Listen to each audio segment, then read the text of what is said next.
పశ్చిమ గోదావరి జిల్లా ఆకివీడులో రామాలయ పునర్నిర్మాణం చేపడతామని కేంద్ర మంత్రి భూపతిరాజు శ్రీనివాస్ వర్మ తెలిపారు. అందరినీ కలుపుకొని సామరస్యంగా ఈ పనులు పూర్తి చేస్తామన్నారు. అందరూ కలిసి రాకపోతే విశ్వ హిందూ పరిషత్ ఆధ్వర్యంలో రామాలయం నిర్మించి తీరుతామని స్పష్టం చేశారు. పాలకొలలోని క్షీర రామలింగేశ్వర స్వామి కళ్యాణ మహోత్సవాల్లో శ్రీనివాస వర్మ పాల్గొన్నారు. స్వామివారిని దర్శించుకొని ఆకివీడు వివాదంపై కీలక ప్రకటన చేశారు.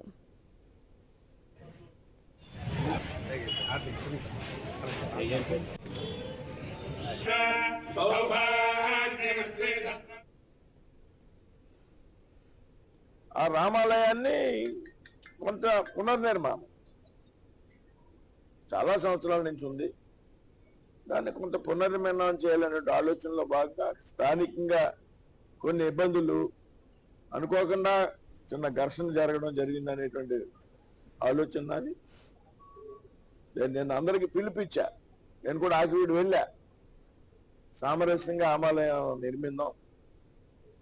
కొంతమంది మత మార్పిడి చేసుకున్నటువంటి అప్పటికే కూడా ఆ ప్రాంతంలో ఇది మత మార్పిడి చేసుకున్నా కానీ అక్కడ ఉన్న యొక్క దేవాలయం యొక్క ప్రత్యేకత పోదు. అది రామాలయం కానివ్వండి, శివాలయం కానివ్వండి, మరి ఏదైనా దేవాలయం కానివ్వండి, దాని చరిత్ర దాని సంస్కృతి మానవు. కాబట్టి మీరందరూ కూడా దేవాలయ పునర్నిర్మాణాన్ని సహకరించాలని చెప్పడం, అందులో చాలా మంది నాతో కూడా మాట్లాడారు. మేము చాలా సానుకూలంగా ఉన్నామండి రామాలయం నిర్మాణానికి అనేటువంటి విషయాలు కొంతమంది పెద్దలు మాట్లాడారు.